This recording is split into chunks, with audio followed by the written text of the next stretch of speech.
শীতকাল এলেই আমাদের সবার একটাই সমস্যা, স্কিনের গ্লো নেই, ত্বকটা নিষ্প্রাণ হয়ে যাচ্ছে, স্কিনটা টান টান ধরছে। তো আমরা এমন একটা মিস্টের সন্ধান দেব যে মিস্টটা কিন্তু এই প্রবলেমগুলো সলভ করবে। মিস্টটা স্প্রে করার পরে স্কিনে অ্যাবজর্ব হতে কিন্তু একটু টাইম দিতে হবে। এটা আমরা কিন্তু হাত দিয়ে রাবও করব না বা কোনো কিছু করব না, স্কিনে অ্যাবজর্ব হতে একটু ছেড়ে দিতে হবে।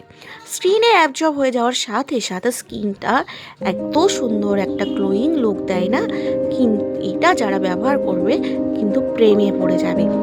আর এই গ্লোয়িং স্কিন তো আপনার কিন্তু অল সিজন থাকবে, কারণ মিস্টটার নামই হলো ফর এভার গ্লো মিস্ট, মানে এবার আমাদের গ্লোয়িং স্কিন থাকবে অল টাইম। আর মিস্টটা স্প্রে করার পরে পরে অ্যাবজর্ব হয়ে যাওয়ার সাথে সাথে স্কিনটা একটা ফ্ললেস স্কিন, সফট স্মুথ স্কিনটা ময়শ্চারাইজ করে এবং একটা ইয়াং লুক দেয়। যেহেতু একটা age refining anti ageing spray, তো এটাকে কিন্তু বয়সটাকেও কন্ট্রোল করে, ইয়াং লুক দেয়, গ্লোয়িং স্কিন দেয়। এই